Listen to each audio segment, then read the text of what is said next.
Yeah, yeah, yeah. Walk hard. Yeah, yeah, yeah, yeah. Do walk hard. Yeah. Pro. Pesa minha peça na festa, girando tem sangue feita no meu mesa martela. Pulo no bloco 70, não aguenta, te mato se toca no mesa martela. Mesa martela pra B. Mesa martela, ela chama de papi. Mesa martela pra B. Mesa martela, ela chama de papi. Pesa minha peça na festa, girando tem sangue feita no meu mesa martela. Pulo no bloco 70, não aguenta, te mato se toca no mesa martela. Mesa martela pra B. Mesa martela, ela chama de papi. E aí, pessoal, que assusta meu canal. Tudo bom com você? Hoje vai ser um bagulho bem descontraído. E hoje a gente vai falar sobre biologia. E nesse caso a gente vai falar sobre um ramo da biologia que seria a ecologia. Em especial, nesse vídeo, eu gostaria de falar sobre...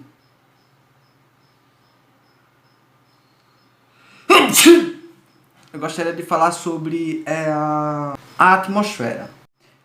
E em especial, mais ainda, sobre a troposfera e a estratosfera. Mas antes da gente chegar aí, a gente tem que entender o que é ecologia, né? Porque a ecologia tá tudo dentro, tudo dentro. Ecologia, na etimologia da palavra, ecos significa casa. E logia, estudo, então é o estudo da casa. E nessa coisa toda aí, a gente vai estudar os seres que estão dentro dessa casa, a relação que existe entre esses seres e a relação que existe entre esses seres e a própria casa. Quando eu falo a casa, nesse caso aqui, eu estou falando dos fatores abióticos, que tem a ver com os fatores bióticos, que seriam os seres vivos. Mas vamos lá. A ecologia, existe um nível de hierarquia, né? A gente começa por quem? Pelas moléculas. Moléculas são estruturas compostas por dois ou mais átomos que podem ser classificadas como compostos orgânicos ou inorgânicos. Essa parte de molécula está dentro da biologia molecular, que tem sido um avanço muito importante para a biologia. Tem a bioquímica, que tem tudo a ver com moléculas, compostos orgânicos ou inorgânicos também. Acima das moléculas a gente tem a célula. Célula, estrutura morfofisiológica fundamental dos seres vivos, seja eles unicelulares ou pluricelulares.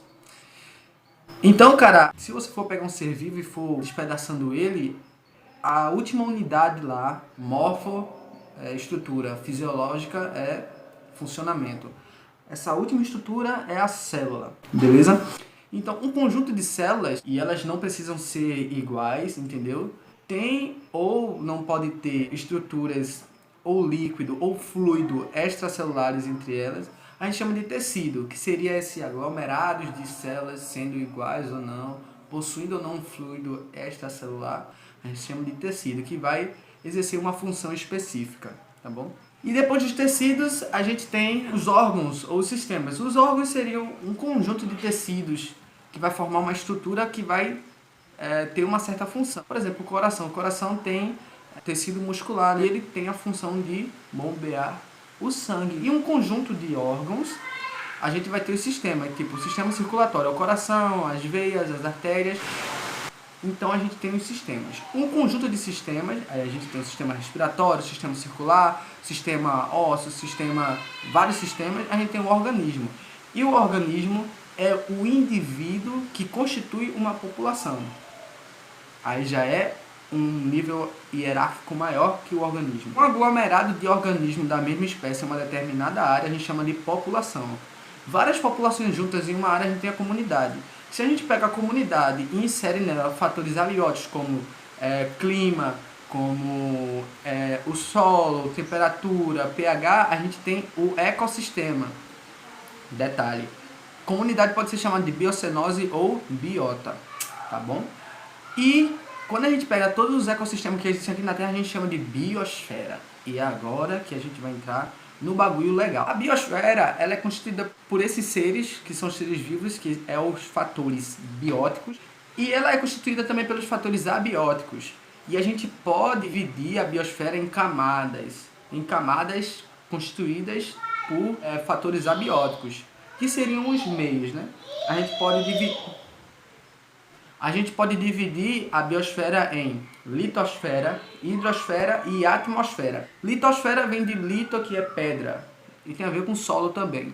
A hidrosfera, que é água, tem a ver com o mar, né? E tem a atmosfera, atis, ou atus, Átomos, na verdade. vem de gás. Então, a atmosfera é constituída por gás. Beleza, aí que a gente chega na atmosfera, ela é dividida basicamente por 4 camadas. Troposfera, que seria essa camada que está em contato com a superfície da Terra, que tem uma altitude de 11 km ou 14 km. Tá me entendendo? A primeira camada da atmosfera, que é a troposfera, ela tem a maior concentração de gases, que seria o nitrogênio, o oxigênio, o gás carbônico, metano e vários outros, né, e etc. É interessante ressaltar que a troposfera ela tem em maior quantidade, em maior volume, o nitrogênio, entendeu? Não é o oxigênio, é bom você pôr isso na sua cabeça aí. Depois da troposfera a gente tem a estratosfera. Ela é formada por ozônio, que seria o O3, principalmente por ozônio. Bota aí na sua cabeça, principalmente por ozônio. Interessante você entender também que enquanto eu for aumentando a altitude na troposfera, eu diminuo a temperatura, vai diminuindo a temperatura. O oxigênio e o nitrogênio vão ficando rarefeito. Quando eu chego na estratosfera, conforme eu vou aumentando a altitude, eu vou aumentando a temperatura, porque o ozônio ele é um gás que ele retém radiação ultravioleta. Então ele não deixa que muita radiação ultravioleta chegue na superfície da Terra. Ele absorve essa radiação e ela é transformada em energia térmica. Então é por isso que lá é uma camada quente. Depois vem a mesosfera, que é uma camada que vai ficando fria até menos 90 graus. Vai ficando fria conforme a altitude. E depois dela vem a troposfera, estratosfera, mesosfera e a termosfera. Essa termosfera aí, como o nome termo, temperatura, conforme eu vou aumentando a altitude, ela vai ficando mais quente, porque ela é a camada que está mais exposta à radiação. Então ela recebe muita radiação, filtra um pouco e devolve, expressa ela em energia térmica. Agora que chega um macete, que a gente volta lá para a estratosfera, lá é onde tem a camada de ozônio.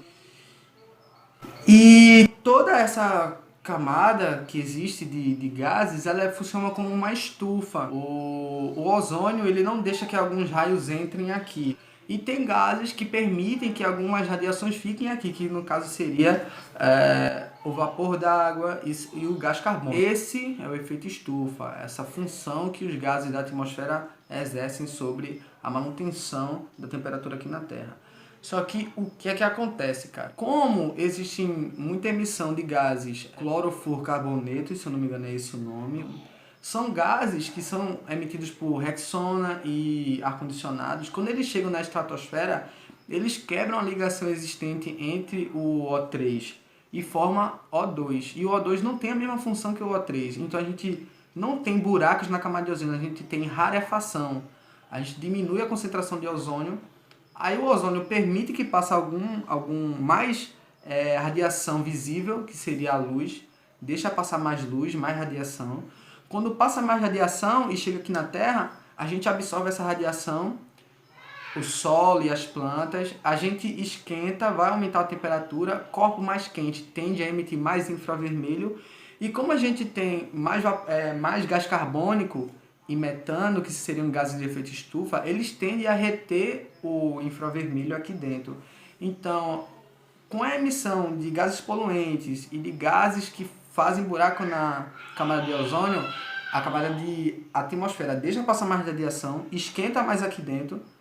Como tem muitos gases de efeito estufa, os raios infravermelhos ficam mais retidos aqui e acontece essa merda todinha que está acontecendo. Entendeu, minha gente? Então, é isso que eu queria falar. Eu não entendi o que era buraco na camada de ozônio. O buraco na camada de ozônio, a palavra técnica seria rarefação do ozônio. E os gases de efeito estufa, eles não deixam que a atmosfera perda tanta radiação infravermelha para o espaço. Entendeu até aí? Você conseguiu entender? Então é isso, minha gente. Beijo.